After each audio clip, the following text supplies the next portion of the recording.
রুটি, পরোটা, নান বা পাউরুটি সব কিছুর সঙ্গে জমে যাওয়ার মতো একটা পকেট ফ্রেন্ডলি আর প্রোটিন রিচ রেসিপি নিয়ে এলাম আজ।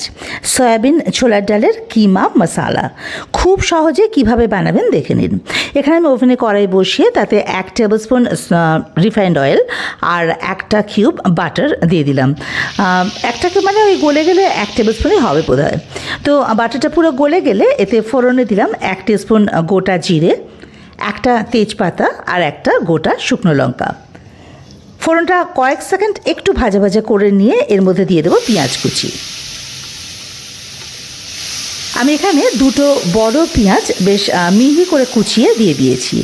পেঁয়াজ কুচিটাকে একটু বেশ ব্রাউন করে ভেজে নিতে হবে। দেখুন এটা ভাজা হয়ে গেছে। একটু সময় ধরে 2-3 মিনিট সময় লাগবে পেঁয়াজটা ভাজতে, এর বেশি ডিপ আর করবো না, তাহলে পেঁয়াজটা পুড়ে যাবে। এবারে এর মধ্যে আদা রসুন বাটা দেবো। আদা বাটা এখানে আমি দিলাম 1.5 টিস্পুন মতো, আর রসুন বাটা 1 টিস্পুন। এখানে আদা বাটাটা একটু বেশি দেবো, কারণ এই রান্নাটায় রসুনের পরিমাণ বেশি হয়ে গেলে ছোলার ডালের নিজস্ব যে স্বাদ বা গন্ধ সেটা চাপা পড়ে যাবে। আদার রিফ্রেশিং যে গন্ধটা সেটা ছোলার ডালের মিষ্টি নোনতা ভাবের সঙ্গে খুব ভালোভাবে মিশিয়ে যায়, আবার হজমেও এটা সাহায্য করে। আর রসুন আর আদার এই কম্বিনেশনটা সয়াবিনের কাঁচা গন্ধটা কিন্তু পুরোপুরি দূর করে দেবে।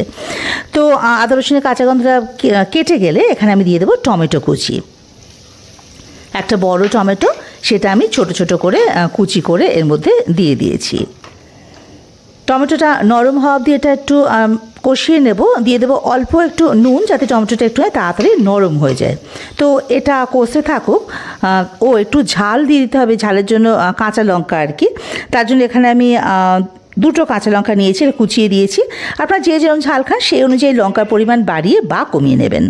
তো এবার একটা মশলাটাকে আমি একটু গুলে নেব। তার জন্য জিরে গুঁড়ো 1 টিস্পুন, ধনে গুঁড়ো 1 টিস্পুন, একটুখানি হলুদ গুঁড়ো ওই 1/2 টিস্পুন কি তার থেকে একটু কম, আর ওই রঙের জন্য কাশ্মীরি লঙ্কা গুঁড়ো 1 টিস্পুন।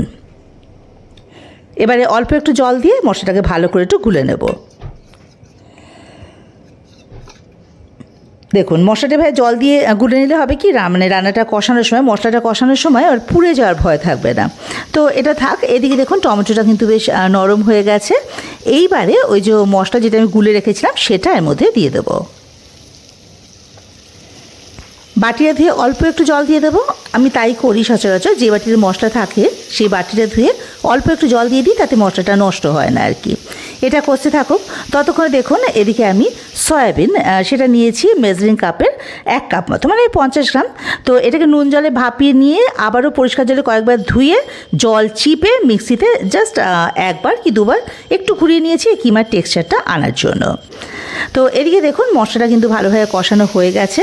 টমেটোটা তো নরম অনেকক্ষণ আগেই হয়ে গেছে। তো মশলা ভালোভাবে কষানো হয়ে গেলে যখন ভাবে তেল ছাড়তে শুরু করে দেবে, সেই সময় ওই সয়া কিমাটা এর মধ্যে দিয়ে দেবো।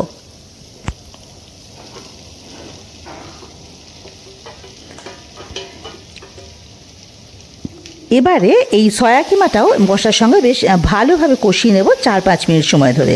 এতে কিমার যে অতিরিক্ত জলীয় ভাবটা সেটা শুকিয়ে যাবে, আর আদা রসুনের ফ্লেভারটাও ভালোভাবে সয়াবিনটা শুষে নেবে আর কি। ও একটা কথা, অনেকে সয়াবিনের একটা কাঁচা গন্ধ পান, বাজে গন্ধ পান। তো একটা ছোট্ট তথ্য শেয়ার করি সে ব্যাপারে। যদি সয়াবিনটা আপনারা যখন নুন দিয়ে ভাপিয়ে নিচ্ছেন তখন কয়েক ফোঁটা লেবুর রস দিয়ে দেন। তারপর ভাপানো হয়ে গেলে আবার পরিষ্কার জলে কয়েকবার ধুয়ে তারপর জলটা চিপে বার করে সয়াবিনটা ইউজ করেন, তাহলে কিন্তু আর ওই কাঁচা গন্ধটা থাকবে না। তো এবার দেখুন এখানে আমি ছোলার ডালটা দিয়ে দেবো। ডালটা আমি এখানে ওই একটুখানি নুন দিয়ে সেদ্ধ করে নিয়েছি। ডাল নিয়েছি মেজারিং কাপে 1/2 কাপ, মানে ওই 100 গ্রাম মতো আর কি। এবারে এই ডালটাও কিন্তু খুব ভালোভাবে এই সয়াবিন আর মশলার সঙ্গে মিশিয়ে নিতে হবে। দিয়ে দেবো স্বাদ মতো নুন মিষ্টি। নুনটা কিন্তু বুঝে দেবেন, কারণ ডালটা নুন দিয়ে সেদ্ধ করেছি, সয়াবিনের নুন আছে। নুনের একটাই প্রবলেম, এটা বেশি হয়ে গেলে অসুবিধা আর কি, কম হলে ক্ষতি নেই, পরে দিয়ে দেওয়া যাবে। তো চিনি এখানে দিয়ে দিলাম আমি 2 টিস্পুন মতো। নুন মিষ্টিটাও তো আপনারা আপনাদের স্বাদ অনুযায়ী দেবেন আর কি। তো এবারে সব কিছু খুব ভালো করে মিশিয়ে নিতে হবে। তারপরে এই যে একটা জিনিস দেখিয়ে দিই, দেখুন ছোলার ডাল যে আমি সেদ্ধ করেছি, ডালগুলো কিন্তু গোটা গোটাই রয়েছে, অথচ সেদ্ধটা দেখুন খুব ভালো মতো হয়ে গেছে। তো ছোলার ডালটা কিন্তু এইভাবেই সেদ্ধ করতে হবে। তো এগুলো খুব ভালোভাবে মিশিয়ে নেওয়ার পরে এবারে এটা একটু মাখা মাখা হবে, তো তাই অল্প জল দিয়ে দেবো এর মধ্যে। ওই 1 কাপ মতো, এর চেয়ে বেশি জল দেওয়ার প্রয়োজন পড়বে না। দিয়ে একটু ফুটিয়ে নেব মিনিট খানেক, খুব বেশি ফোটানোর দরকার নেই। এই যে দেখুন এটা কিন্তু ফুটে গেছে খুব ভালোভাবে। এটা আর বেশি টানাবো না, কারণ ঠান্ডা হয়ে গেলে না এটা এমনিতেই আরও একটু টেনে যাবে আর কি। তো এবারে এর মধ্যে দিয়ে দেবো একটুখানি কসুরি মেথি। এটা অপশনাল, নাও দিতে পারেন, তবে দিলে ভালো লাগে। গরম মশলার গুঁড়ো 1/2 টিস্পুন, আর দিয়ে দেবো অনেকগুলো বেশ ধনে পাতা কুচি। তো এটা কিন্তু ভীষণ ভালো একটা ফ্লেভার আনবে রান্নাটার মধ্যে, খেতে খুব ভালো লাগবে। তো আপনারা যদি ধনে পাতা পছন্দ না করেন তাহলে কিন্তু এখানে ঘিও দিতে পারেন, সেটাও কিন্তু বেশ ভালো লাগে আর কি। এবারে ফিনিশিং টাচ, যেটা এটাকে আরও বেশি সুন্দর লাগবে খেতে আর কি। তো কিচ্ছু না, জাস্ট 1 কিউব মাখন, মানে আরও 1টা কিউব মাখন এর মধ্যে দিয়ে দেবো বা বাটার দিয়ে ফ্লেমটা অফ করে ঢাকা দিয়ে রেখে দেবো মিনিট 2, যাতে সব ফ্লেভারটা ভালোভাবে খাবারটার মধ্যে ঢুকে যায়। মিনিট 2 পর ঢাকাটা খুলে এলাম।